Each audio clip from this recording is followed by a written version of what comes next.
A gente vai falar sobre essas duas histórias aqui, né? Uma é do Victor Segalen, que é Os Imemoriais, e a outra é o Taipi, do Melville. Do Segalen eu ignoro se essa aqui é a primeira obra dele, eu acho que não. Eu acho que não é a primeira obra dele, eu acho que teve outras anteriores, né? Não sei, cadê? Deixa eu ver aqui. Sei lá, acho que teve outras anteriores. O Segalen é um poeta muito bom. Eu descobri ele como poeta, assim, maravilhoso mesmo. Eu provavelmente futuramente pro canal eu vou fazer algum vídeo falando sobre a poesia dele, que é maravilhosa. Se ela não está traduzida, cara, eu acho que eu me dou o trabalho de traduzir um poema ou outro dele só pra você ver, só pra vocês verem que ele é um poeta sinistro, irmão. Cara, que força poética que esse cara tem, velho. Pô, o Segalé é um cara sinistro, velho. Sinistro demais, demais, demais, demais. Demais, demais, demais, demais. É um poeta que fala por povos inteiros. Só que ele fala pelo. Assim, o Ésquilo fala sobre povos. Ele fala por povos que migraram do. Não exatamente do pecado, mas do vício para a virtude. E ele fala sobre povos que se afundaram. Ele não, né? O Segalém fala sobre povos que se afundaram no vício. E se afundaram com gosto, né? E ele consegue trazer isso forte. Ele tem esse peso épico do Ésquilo, né? Que eu gosto bastante.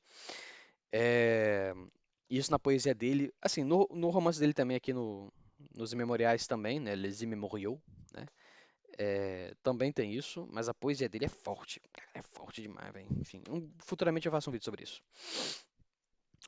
Esse aqui é o primeiro romance do Melville. Ele é meio desconhecido hoje em dia, né? Até porque do Melville a gente sabe que ele escreveu uns poemas no fim da vida. Isso você não sabia, você descobriu agora, eu tenho certeza que você descobriu isso agora. E do Melville, eu não li a poesia dele ainda. Nada, nada mesmo. Nunca li uma linha de poesia dele, que eu saiba que seja dele, né? Talvez tenha lido por acidente. Mas enfim. O que a gente sabe é muito Moby Dick. Moby Dick, Moby Dick, Moby, blá, blá, blá, Moby Dick. Mas ele escreveu também muitos outros livros. Tem um ali na estante que não é o Moby Dick, que é o. Não sei nem se tá ali ou se tá do outro lado ali. Não sei, mas tem algum lugar. Também é do Melville, achei na rua aí, peguei pra mim, né? É umas estantes que nego doa aqui na França, que tipo, é uma livraria aberta. Você vai lá, põe o livro que você quer ali, pega o livro que você quer, ninguém reclama nada, você só abre o vidro, pega, fecha o vidro, acabou. É isso. Tem muitos livros que estão ali e ali, ali atrás ali, que são disso aí. Eu já consegui, acho que uns 50 livros só com isso. 50 clássicos, né? Outros que não são clássicos, mas enfim, não é sobre isso o vídeo, né? O vídeo é sobre isso aqui. Esse aqui foi o primeiro romance que o Melville publicou, a primeira obra dele publicada, foi um sucesso na época e hoje em dia tá meio esquecida. É uma obra é, que é uma autoficção, porque segundo um biógrafo do Melville, ele exagerou em alguns dados aqui e ali, mas acertou muito bem em outros, acertou perfeitamente em outros, é, e parece que é uma autoficção. Nessa história aqui, né, enfim, não vou contar a história, tô com preguiça, não vou contar a história não. E nesse aqui eu também não vou contar a história não. A questão que eu vou contar é o seguinte, nessas duas histórias aqui, é, os personagens, eles estão no, como pode dizer, eles estão em locais que estão sendo colonizados, né? Estão no século XIX já, estão em ilhas que estão sendo colonizadas. No caso dos memoriais, são as ilhas Maori, que é onde fica o Havaí, antes de virar o Havaí, e elas estão, se passa tanto um pouquinho antes da colonização, quanto durante da colonização, e já na conclusão já no estabelecimento perfeito da colonização, né? Que não é o pós-colonial, mas é a colônia já feita, estabelecida, é o fim da história. E nesse aqui é nas ilhas que não são as ilhas Maori, são as ilhas Marquisas, no arquipélago das ilhas Marquisas, essa aqui é a ilha de Nukuiva, né, que fica dentro do arquipélago das Ilhas Marquisas, né, que são ilhas que existem também assim como essas aqui, né. Essa aqui é o Havaí, Ilhas Maori, e isso aqui é a ilha Nukuiva do arquipélago das Marquisas, né, das Ilhas Marquisas. Enfim, nesse aqui é sobre um cara que não pertence a essas ilhas. E ele vai para lá e ele é meio que sequestrado, assim, né? Ele sofre um sequestro, mas ele também gosta muito, se aproveita muito ali da cultura dos canibais, que acabam que não são tão ruins assim. É um pessoal bem tranquilo, assim, eles meio que eles canibalizam, eles só devoram os corpos dos mortos das pessoas que eles mataram na guerra. Então eles guerreiam contra os povos, quando eles são atacados ou quando eles atacam, e eles pegam os corpos dos inimigos e fazem churrasco e festa e comem, né? ele se recusa a comer toda vez, né? Toda vez ele se recusa a comer. Se bem que tem uma vez que ele não se recusa, mas aí não é carne humana, é outra coisa. Né? Que ele acha que é carne humana e ele vai comer a contragosto, e aí ele vê que não é carne humana, é outra parada, né? Ou, ah não, ele come uma carne e tem gosto de porco, mas ele fala, pô, eu não sei se carne humana tem gosto de carne de porco. E aí ele não sabe se ele comeu carne humana ou não. Né? E aí fica assim, ó, enfim. E tem essa atmosfera misturada, né? Tanto de ameaça, né? Parece que os índios não querem que ele saia de jeito nenhum, querem que ele fique ali com ele, enfim, isso é tipo um de nós, um de nós, né? É um clima meio de seita, enfim. Embora não tenha uma religião específica ali, tem, mas não tem, né?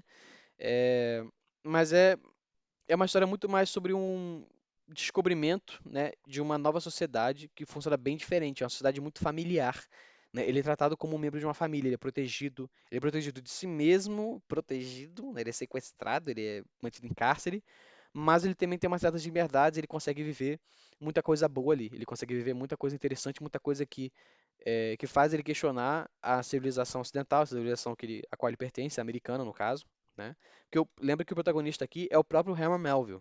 Ele fez essa viagem, ele ficou com os índios um tempo ali, só que, segundo o biógrafo dele, ele ficou 3 semanas. Segundo o Melville, ele ficou meses. 5, 6 meses. Então, quem tá falando a verdade, eu não sei. Né? Se é o biógrafo, se é o Melville, não interessa. Ele ficou um tempo lá e ele viveu bastante coisa. E depois ele conseguiu ir embora, né?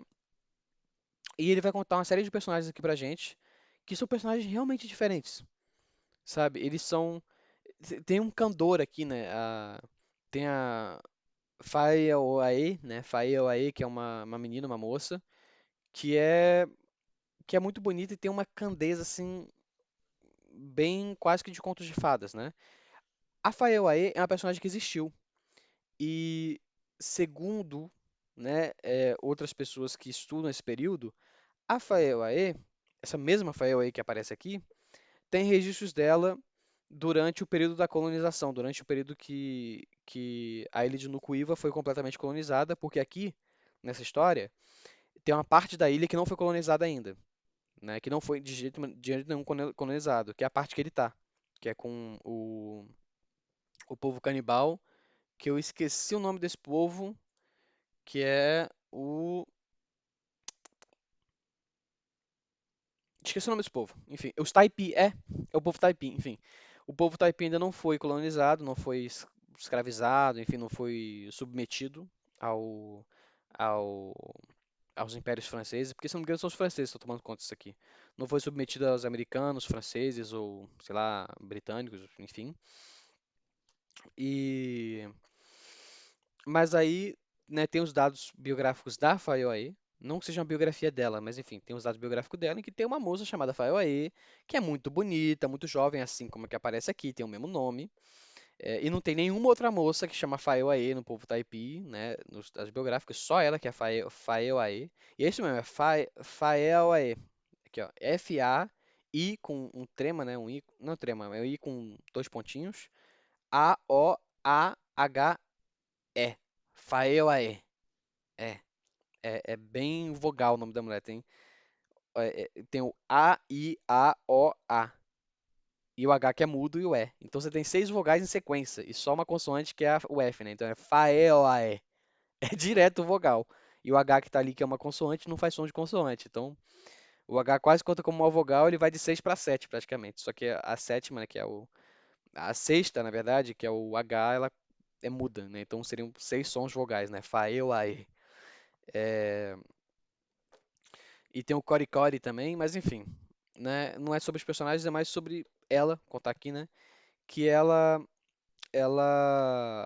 pelo que diz os dados biográficos dela, ela meio que dava em cima dos oficiais, assim, né? Quase como uma cortesã. Ela meio que virou uma cortesã muito fácil. Então, parece que esse candor que ele conta aqui dela, ele ou é falso ou exagerado, ou é enganado, né? Ele se enganou sobre ela, sobre o caráter dela, ou ela se passa um tempo depois e ela cresceu, né? Ela devia ser uma menina de 13, 14 anos e, sei lá, tipo, se tornou uma menina de 18, 20 e poucos e tá com outra prioridade, tá com outra coisa em mente, né? Vê o oficial ali manda em todo mundo e fala, opa, esse homem aí vai ser o meu. Todo mundo aqui é servente, mas eu não vou não. Se for para servir, eu sirvo só o maioral. Não vou servir esses capitão do mato, esse pessoal aqui não, né? Enfim. E aí é sobre esse cara, né, que ele passa por isso tudo. E embora tenha essa parte ruim, o povo Taipi que conta todos o pessoal que é canibal, que mata os outros, que corta a cabeça, enfim, esse povo aí se mostra não tão sinistro assim. Eles mantêm cárcere, cárcere privado, mas assim, é um cárcere meio que solto, né? Tipo, eles mantêm o território deles da selva. E se ele for para outros territórios, os outros povos indígenas podem acabar matando ele, confundindo ele com outros Taipi, né? E matando ele, enfim. Então ele meio que tá preso ali, né? Tá, de certa maneira preso. Mas eles tratam ele muito bem. Alimentam ele, ele dorme, ele faz o que quer, ele passeia de canoa, ele brinca ali com o pessoal. Ele, ele apresenta coisas pra ele, né? Ele meio que inventa o rifles, a arma de chumbinho pra eles, né? Ele consegue fazer como se fosse uma arma de chumbinho. E aí os indígenas, eles adoram isso e eles ficam fazendo arma de chumbinho. Ele ensina eles como que faz. E eles aprendem e ficam tacando, tipo, pedrinhas uns nos outros, ficam brincando ali direto, enfim, eles ficam fissurados nisso, né? E, é, enfim, é uma história muito mais sobre não a ausência, mas sobre os limites dos limites, né? O limite entre a civilização ocidental, entre as civilizações e os povos selvagens, não é tão limitado assim. Existem diferenças, claro, mas existe muito mais coisas em comum e parece que a civilização ocidental, pelo menos na perspectiva do Herman Melville, né? Ela parece que perdeu coisas ótimas, coisas que se encontram mais facilmente e frequentemente nos povos selvagens, né? E que ele gostaria que fossem recuperadas. Porém, ele também escolhe fugir. Quando ele tem um momento que ele vê que a vida ali é muito repetitiva, né? Que é quase que um círculo que não. Assim, é legal, muito bom, mas é aqueles mesmos prazeres que se repetem infinitamente, não acabam. É uma vida circular.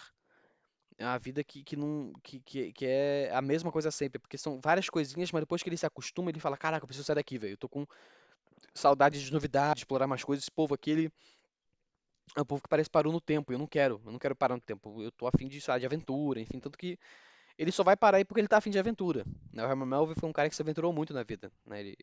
Ele viajou muito, né? Ele lia muitos livros, ele é, embarcou em navios baleeiros, enfim, né? Essa aqui foi, acho que foi a primeira aventura dele em navio, né? E já, já foi capturado por índios, né? Por índios canibais. É, e em outras ali ele fez outras embarcações, né? Que inspiraram ele a escrever, dentre outros livros. Todos os livros dele são sobre navegação, se eu não me engano, né?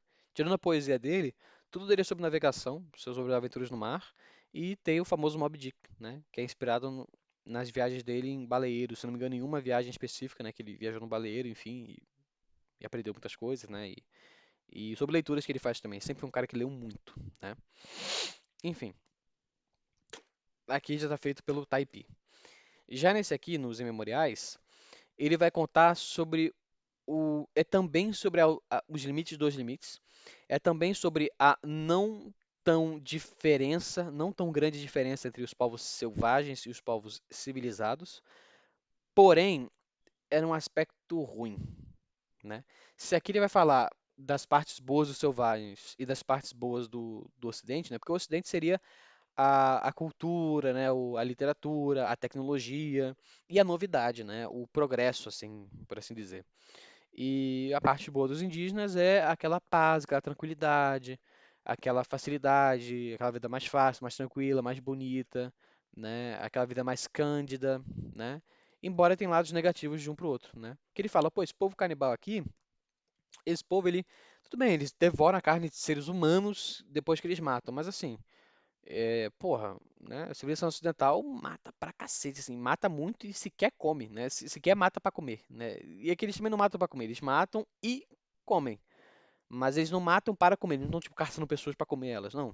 A maior parte do tempo a dieta deles é quase que fruta. Fruta, fruta, fruta, fruta, fruta, fruta, fruta, fruta, fruta. Alguns animais aqui e ali. E é isso, né? Eles devoram a carne dos caras porque, sei lá, tipo, eu acho que é um jeito de humilhar, coisa assim. Mas na maior parte do tempo eles estão em paz também. Mesmo com as outras tribos, eles têm uma certa paz, né? Um certo nível de paz. Já nessa versão ocidental, mesmo com toda a sua novidade, toda a sua tecnologia, toda a sua filosofia e literatura, tem essa questão da guerra, tem essa questão das guerras e massacres e morticínios que são por questões tão pífias quanto as que os índios fazem para caçar e matar, né? Então é como se, é, enfim, é como se fosse uma falha comum dessas duas civilizações. E algo parecido, algo na verdade quase que semi-idêntico, né? Vai ser abordado aqui. Mas essa história aqui é muito mais sobre a falha de duas civilizações, sobre a falha delas, de ambas elas, e sobre a falha delas em conjunto. Porque aqui a história se chama Os Memoriais, porque são as pessoas que tiveram a chance de se lembrar de sua cultura, uma cultura que depende da lembrança, uma cultura que não tem a escrita, eles não têm a escrita ainda, e que acaba se corrompendo, a cultura que acaba se perdendo, né, do povo Maori, povo havaiano, né, antes do Havaí ser o Havaí, né, antes das Ilhas Havaí serem as Ilhas Havaí, eram as Ilhas Maori, o povo Maori. E aqui a gente vai acompanhar a história de um indígena, essa história aqui se passa do ponto de vista do indígena e não do ponto de vista de um ocidental, né? Mas também já é o período das colonizações, é um pouquinho antes, durante e um pouquinho, não depois, não, mas um pouquinho depois da conclusão, né, da conclusão da colonização, que não é a descolonização, tá? Não é isso. É simplesmente o firmamento, o firmar-se bem da colônia, né? Virou uma colônia de fato, né? Que é um protagonista que eu não lembro o nome dele. É o povo do Tahiti, é o povo taitiano, né? É, é porque é Maori também, é Maori, taitiano, se mistura um pouco. Eu posso estar confundindo um pouquinho as coisas, mas aqui fala que é o povo Tahiti. Mas é porque eles também falam Maori, o povo Maori, Ilhas Maori, então, sei lá, né? E eu sei que o pessoal Maori é o pessoal havaiano, né? Então, aparentemente são os haitianos, mas que também são Maoris, enfim, né? É, eu nem lembro onde é que fica o Tahiti no mapa, então talvez fique perto da. Eu acho que não fica perto do Havaí, não. Não sei se fica perto do Havaí. Enfim, não interessa. A questão é que tem esse protagonista, que eu não lembro o nome dele. Se eu não me engano, tem no início aqui do. Não, Paufai não é ele não. Aqui, tem no início aqui da história, que não é o Paufai que conta. Eu acho que é bem no iníciozinho aqui, ó. Teri, o Teri. O Teri, né? Teri, né, tem dois i, então, de novo, um nome que é um pouco, que lembra do Faiauaê, né, que é o nome mais vogal. O Teri, ele é escolhido para ser, ele é dentre os escolhidos para ser alguém que é um recitador, um orador. Essa pessoa é a pessoa, é como se fossem os padres desse povo, que é o pessoal que memoriza as histórias. Então eles vão memorizar a genealogia, as guerras, enfim, os combates, quem venceu, quem perdeu, quem casou com quem, teve filho com quem estabeleceu tal cidade, quem destruiu tal cidade, né, tal. Não são, assim, são cidades, né, cidadezinhas, enfim. É, seriam mais aldeias, povos, não precisa ser cidade. E que soninho. Não dei nem o meio, só meio-dia e meio, eu tô com sono já. É porque eu não comi nada, gente. Então tem que sair daqui e ter que almoçar. Tem que terminar logo, porque senão o restaurante lá vai fechar, eu tenho que ir lá logo pra comer. É porque o restaurante universitário aqui, quem é bolsista como eu, paga 1 euro só. Entendeu? E aí, só que ele fecha fecha 1h30. Então, são meio-dia e meia aqui, eu preciso ir logo pra eu poder almoçar por 1 euro, né? Então, enfim. É, E aí, cara, o Terry, ele é um cara meio preguiçoso, porque ele já no início da história ele tá tentando memorizar fácil. Ele não quer memorizar, tipo, pegar a parte importante, ele não liga tanto pra aquilo. O que ele quer é pegar a mulher. Porque a mulher da aldeia vira e fala assim: Ah, mas eu tô sendo infértil, como é que eu vou ter um filho? Ele fala: Vem cá, que eu te ajudo a ter um filho. É desse jeito que vocês estão pensando mesmo, tá? Vem cá, eu te ajudo a ter um filho, enfim, a gente brinca um pouquinho. Tem sempre tem sempre esses desejos mais baixos, né? Esses desejos mais carnais, né? Desejos mais viciosos, enfim, é, pouco virtuosos. E ele está tentando usar tecnologia para se dar conta disso. Ele está tentando usar tecnologia para conseguir memorizar. O que que ele faz? Ele faz uns nós e ele tenta a cada nó memorizar direitinho. Isso acaba dando errado, né? Tem um momento lá da história que ele vai tentar apresentar a oratória dele, ele apresentar a oração dele, que não é a oração tipo, ó Deus, por favor, me perdoe, não. A oração é contar a história do povo deles do início até o momento atual. Seria isso, né?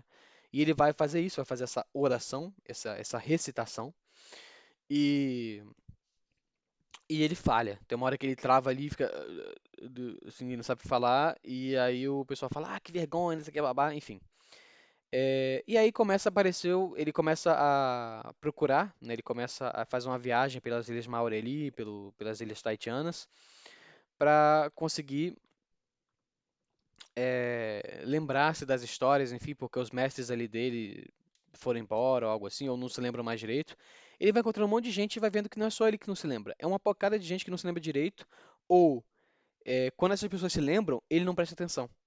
Né? Então tem momentos em que a narração, que é o narrador, aqui é o narrador não onisciente, mas é um narrador em terceira pessoa, mas que ele parece segunda pessoa, porque ele fala como se fosse um Maori, entendeu? Ele fala como se fosse um índio taitiano e ele não revela tudo. Ele fala como se você fosse um índio taitiano e fosse entender ele. Então é uma escrita um tanto, é diferente, não é hermética, assim, é um pouquinho hermética, mas nem tanto assim, porque ele fala, oh, te, oh, não sei o que, tipo, ele fala como se você fosse mesmo um taitiano mesmo, né? Então é como se a história tivesse sido escrita por um taitiano, por um Maori, né? Que tivesse ali do lado como se fosse um personagem olhando assim e não sabendo tudo o que tá acontecendo, não sabendo o que tá no coração dos personagens, mas ali tipo olhando e tentando adivinhar e perceber, né? É interessante, acho que é bem interessante. É, eu não achei tão difícil assim não. Eu achei tranquilo e assim, dá pra entender. O iníciozinho você fica tipo, quê? Mas aí você vai percebendo que é isso, você fala, show. Porque os personagens quando eles falam, e eles são taitianos e maoris, né? Quando eles falam parecido com o narrador. Aí tu fala, entendi, o narrador é como se fosse um índio maori que tivesse ali, assim, mas ele não tá ali de fato, né? É um personagem que ele é em terceira pessoa, e ele não é personagem, é um narrador que é impessoal, mas ele é pessoal também. Ele é um narrador ele não é um personagem, mas ele é um narrador que fala de ponto de vista pessoal. Ele não participa da história, mas ele fala como se participasse. Ele fala como se ele estivesse ali, né? Como se ele estivesse ali mesmo. Ele não é como um deus nos céus, assim, tipo. E aí a Emma Bovary ficou muito triste e o Charles também, né? Não, não é isso, né? Enfim. E aí ele vai encontrar um monte de gente, o Terry. E quando ele encontra algumas pessoas que não sabem muito das coisas, estão falando besteira, e ele absorve isso, absorve essas besteiras. E quando ele encontra gente que conta a história séria, quando esse pessoal conta pra gente, a gente vê que o Terry tava meio que dormindo, cai no sono, não liga, então ele tá buscando isso, mas ele não quer tanto, ele não gosta tanto, ele não consegue, ele tem como se fosse uma burrice patológica, né? Ele tem um desinteresse patológico, ele é realmente um cara baixo, ele é realmente um cara que ele tá, ele é o que Platão chamaria de um cara que tá voltado, é um cara com alma de bronze, entendeu? Ele não tem alma de ouro, não é filosofia ou o uso prático das coisas, ele é um cara que ele só quer, né?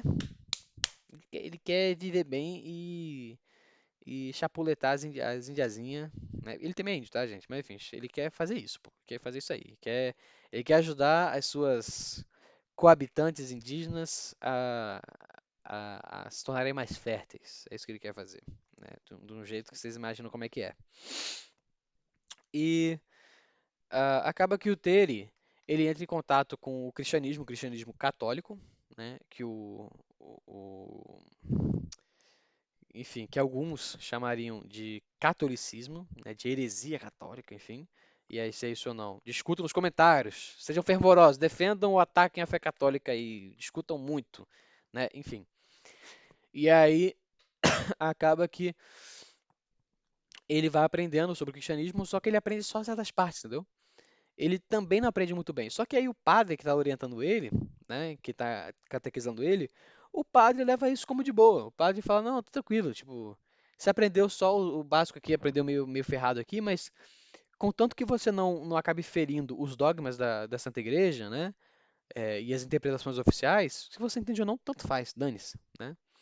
E aí o Terry, se eu não me engano, ele aprende a ler. Não lembro se ele aprende a ler, mas eu sei que ele ouve as histórias e consegue memorizar essas histórias. Só que ele memoriza errado. Só que não é errado o suficiente. Não é um errado, tipo, que interfira na doutrina católica. É um errado que é suficientemente compatível, né? Na aparência, suficientemente compatível.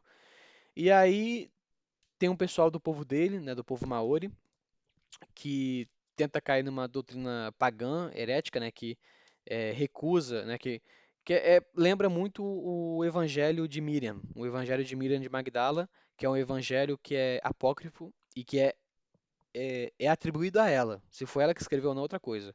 Que é um evangelho que é de fato gnóstico, né? Tipo, não é para celebrar a morte de Jesus Cristo, mas é para todos nós nos tornarmos Cristo, todos tornarem Messias e Cristos, né? Como Cristo, né? Todos tornarem como Cristo. E é tem o marianismo, né? Tem a questão de adorar Maria, né? Como se fosse um deus, enfim, como se fosse. É como se a Trindade fosse, sei lá, Maria, Yahweh e as pessoas, ou algo assim, entendeu? Não sei. Você que manja de coisa apócrifa, digita nos comentários aí. Diz se eu tô errado, se eu tô certo. Né? O interessante é que você comente muito, para o vídeo ser impulsionado e para você se sentir feliz. Faça isso. E eu também fico feliz, eu vejo os comentários ali, eu gosto. Acho, eu vejo vários comentários e falo, pô, que legal. Mas enfim. É, e aí, o Tere, ele denuncia esse pessoal, né? Ele vai lá nessa seita, participa ali, enfim, finge, né, que tá por ali, denuncia, acaba que o pessoal católico, né, armando índios que eles, porque assim, eles tomaram conta de muita coisa, mas eles fazem dos reis indígenas capitães do mato, né? Então eles confiam mosquetes e armas, né? E talvez armaduras também. Mosquetes e armas eu sei que eles confiam, né? Eles confiam armas e munição aos índios para que esses índios combatam outros índios e vençam por eles, né? Para poupar o esforço e as vidas dos colonos, né? Dos mercenários e dos padres jesuítas que estão vindo catequizar e colonizar, né? E, sei lá, escravizar, subjugar, enfim. E acaba que no fim o Teri ele vira um padre, né? Ele vira um padrezinho ali, né? Ele vira muito rápido um padre, né? Como se para virar um padre não fosse tão difícil assim. E ele e ele é, ele acaba conseguindo mais ou menos o que ele queria, né? Ele consegue uma certa força social, ele consegue ser levado mais a sério. Se ele vai conseguir comer as indiazinhas ou não, já não sei. Mas é provável que ele faça isso, né? Então, ele também fala aqui, ó. Que é o Jesus Quérito, né? Em nome de Quérito, que seria o Cristo, mas eles falam Quérito, né? Então é Jesus Quérito, né? Quérito, no nome do Quérito, né? Muito engraçadinho o jeito que eles falam.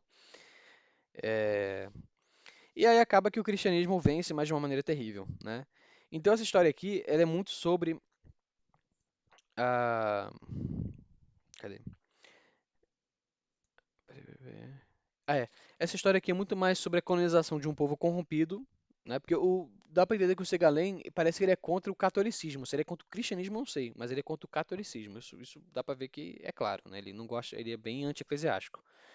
E parece que é um povo que já está corrompido pela tecnologia. Por quê? Porque que é a tecnologia do povo cristão, do povo colono? É a escrita, que é algo que os Maori não tinham, né? Então eles chegam lá com a Bíblia está escrita, então as pessoas podem ler, enfim, se você ensinar a pessoa a ler, a pessoa pode ler e tá sempre, não precisa se memorizar, não precisa memorizar. Então é como se a cultura vira uma arma, né? Então aqui é uma arma de colonização, ou seja, aqueles que têm escrito e têm belamente escrito, né? Eles têm uma vantagem sobre aqueles que não têm algo escrito, né? Porque se você matar o orador, quem vai te contar a história, né? Agora um livro, se você tem, sei lá, não sei, 1.000 cópias, você vai ter que queimar isso tudo, é difícil, pô. E talvez você queime 1.000 cópias e aí chega outro navio com mais cópias, pô, e com gente armada pra proteger. Ele fala, caraca, pô, não era só matar aquele cara, né? Tem que exterminar todas as cópias. Pô, tenta, vai, um pequeno povo maori exterminar todas as cópias da Bíblia, né? Já no início do século XIX já é meio impossível. Já tem Bíblia pra cacete. Já não dá, já tem Bíblia demais pra esse povo queimar, então não tem como, né? Então não é sobre matar os padres, é sobre exterminar a Bíblia deles. Só que eles nem sequer conseguem chegar nesse nível de reflexão, porque eles já estão também levando tiro de mosquete, né? Então eles já estão. é, a superioridade tecnológica, né, faz com que os europeus consigam exterminar eles muito fácil, tanto culturalmente quanto fisicamente. Só que parece que culturalmente é a parte que mais pesa. Por quê? Porque pensa o seguinte: se você vai colonizar um povo e subjugá-lo, você tem que julgar também a cultura dele, também a memória dele. Porque se você subjugar apenas o. Se você subjugar os corpos das pessoas, né, você meio que, né, as pessoas elas podem procriar o suficiente para futuramente se revoltar e fugir de você, como aconteceu com o povo de Israel na Bíblia, né, que nunca perdeu sua cultura e foi subjugado durante 400 anos. Isso não foi suficiente para os egípcios terem controle para sempre deles, para conseguirem assimilar o povo judeu ao povo egípcio. e assim sintetizar os povos, né? Meio que engolir, né? Eles não conseguiram engolir a cultura judaica porque eles não conseguiram, né, substituir ali os judeus, enfim. Não conseguiram vencer, não conseguiram exterminar a cultura deles, a cultura judaica, né? Eles só usavam os judeus como mão de obra, né? Então acabaram perdendo a mão de obra, acabaram se ferrando, enfim. Pragas do cacete a quatro, o exército deles foi engolido pelas ondas e o faraó deles também, então, né, não deu muito certo. É, você vai ter outros momentos, né, tipo os russos, né, a Revolução Russa, os comunistas, eles tentaram mais ou menos, mas nem tanto. Eles não conseguiram tirar do povo russo sua fé majoritariamente ortodoxa, né, da Igreja Católica Ortodoxa. E isso acabou que prejudicou um tanto na Revolução. Não que a Revolução teria dado certo se não fosse por isso, mas acabou prejudicando um tanto, né? Tanto que quando chega um papa lá da Igreja Católica e ele fala, ah, a Igreja está com vocês, e aí não, mas isso é a Polônia, perdão. Confundi. Esquece, isso é a Polônia. Confundi a Polônia com a Rússia. Esquece. Não faz o menor sentido. Um Papa do Vaticano chegar lá na Rússia e falar, ah, a igreja está com vocês, e eles falam, não, a gente tem o nosso Papa. Né? Tem o Papa ortodoxo lá, que é o deles, que é o Papa da Igreja Ortodoxa, que é outra parada. Esquece o que eu falei aqui, besteira, enfim. Mas, né, a cultura russa, a religião russa, enfim, ela acabou que foi um empecilho para a revolução, né? Para a revolução ser um tanto mais firme, um tanto mais forte e, né, acabou que deu nisso também. Outra coisa semelhante, o Lutero, quando ele vai escrever o Novo Testamento dele e o Antigo Testamento, ele emprega muitas expressões que ele ouvia em bar, as pessoas conversando. Então, acaba que ele fornece ao povo alemão uma arma cultural, né, principalmente à elite alemã, mas também ao povo no geral. Ele oferece tanto ao povo quanto à elite alemã, tanto a plebe quanto a nobreza alemã, uma arma cultural contra o, a arma cultural da igreja, que é em latim. Né? A Bíblia tinha em grego, tinha em latim, e é a mesma Bíblia, só que agora em alemão, né? Com expressões alemãs, com uma certa, como posso dizer, com passível de ser interpretada de uma maneira diferente, passível de ser interpretada é, da maneira protestante, da maneira luterana de ser interpretada, né? Então, é um livro que fala sobre a importância da guerra cultural, né? Porque o povo Maori, ele só foi completamente assimilado. O que que é o povo Maori hoje? É o povo havaiano. E o povo havaiano é o povo americano, pô. Eles são americanos que vão muito na praia, entendeu? Não tem tanta diferença assim. Os americanos vão de lá direto como turistas, muitos havaianos vão para os Estados Unidos, porque é uma ilha americana, né? É uma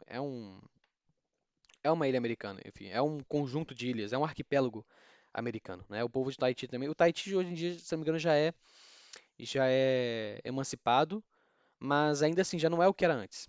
Já muita coisa se perdeu, né? O Vitor Seganen, quando chega lá, o povo maori, o povo nativo de lá, que não se misturou, o povo que não tá miscigenado, ele tava reduzindo, tipo, 90% da população, velho. 90% morreu de doença, enfim, de, sei lá, o miscigenou e acabou que a raça pura, algo assim, sumiu, né? Se ele defende raça pura ou não, não sei. Aí já é nazismo do cara. Eu não cheguei a ver isso na obra dele, não. Né? Mas eu sei que quando ele foi pra lá, esse foi um dos dados que ele puxou, né? Que o povo maori, o povo raiz, o maori raiz estava, sabe, 10% sobrando e a maior parte deles não lembrava direito das lendas, né? Tudo que o que ele constitui aqui é uma tentativa literária de constituir a antiguidade do povo maori e nem é tanto isso. É sobre já a queda, né? O povo de Maori já está em queda, né? Então, seria a weaponizing, né? A armamentização da cultura e, em consequência disso, a corrupção. A corrupção que vem em consequência tanto para esse povo, que armamentiza a própria cultura através da escrita e da, da impressão em massa de sua cultura, que seria pelos livros, enfim, quanto da corrupção de outros povos que não têm isso e que são colonizados por povos que fazem isso, né? Então você tem duas histórias aqui que se passam, né, em períodos coloniais, que tem uma ligação muito forte com os indígenas, mas aqui fala sobre os limites ruins, é quase como uma crítica tanto do povo maori quanto do povo maori que já não ligava mais direito para sua própria cultura, quanto do povo ocidental que via sua cultura muito mais como uma maneira de, muito mais como um armamento para conseguir assegurar a sua dominação sobre um povo. Seria o que os marxistas chamam de superestrutura, enfim. Mas eu não vou falar que isso é real, algo assim, porque eu li pouco do Marx, né? Então, e eu não sou marxista também, né? Eu não sou marxista em parte porque eu não li tanto do Marx. Talvez se eu ler mais eu vire, né? Mas aí já é outra parada. É, e esse aqui fala sobre os limites mais harmônicos, mais bons, né? Ele consegue sintetizar um pouquinho, ele consegue. Aqui existe uma síntese que é negativa, é claramente negativa, e aqui é uma síntese positiva, né? Os indígenas têm contato com uma certa, com um pouco mais de tecnologia, e isso acaba enriquecendo a cultura deles ali. E o ocidental, né, que é o Herman Melville, que está lá com eles, que está lá, né, encarcerado, mas também livre, né, tá liberto de outras coisas. Ele não, tipo, não é um escravo, ele não é um escravo, ele não é obrigado a fazer nada, ele só é obrigado a não fugir. Ele também está machucado, eles tratam ele, ele tá com a perna machucada, ele acabou se machucando, né, teve um acidente. É, e e acaba que eles estão tratando a perna dele, estão também ajudando ele. Ele tá meio mancando, ele tem um assistente, o Cory Cory, né, que fica ajudando ele ali. Tem a Fayoe que fica brincando ali, que fica dançando e cantando ali com ele, e faz passeio de barco, enfim. Né? Então é uma prisão muito confortável, né? Ele acaba aprendendo muito com eles e eles com ele, né? Mas no fim acaba que cada um, eles permanecem no mundo dele e ele consegue fugir, né? Ele consegue finalmente fugir. Os índios ficam muito tristes, mas aí ele tem a cena final, né? Que ele pega os tesouros do barco, ele vai embarcar num navio e ele pega vários tesouros ali e joga pra eles, assim, vários ouros, e eles não querem nada daquilo, né? Engraçado que é, o Coricó e a Faioé, eles não ficam tentando pegar os ouros que estão ali, estão tentando pegar ele, ficar com ele, estão chorando de fato, tipo, volta pra gente, como se eles estivessem perdendo um membro da família, né? São pessoas que conheceram ele há pouco tempo, segundo a história aqui, não segundo o que o biógrafo conta, mas segundo o que o Melville conta, né? Em questão de meses, assim, ele teve uma conexão com eles que é gigantesca, sabe? E ele chegou a nunca esquecer isso, porque ele escreve essa história aqui, se eu não me engano, há uns 10 anos depois. Né? Ele escreve 10 anos depois do ocorrido, né? É, enfim, então, né, a gente tem aqui, né, duas histórias que têm um ambiente muito parecido, muito mais parecido do que esse aqui, mas que abordam temas muito distantes, né? Muito distantes, que é diferente do que a gente viu no vídeo anterior com o Racine, né? Que aborda histórias que têm ambientes muito parecidos, mas que são meio tratam de um mesmo tema, que são dois temas diferentes, né? Ou o mesmo tema de dois pontos de vista diferentes, né? Enfim, acabou aqui a parte 2 e vamos encerrar o vídeo. Espero que vocês tenham gostado. E acabou.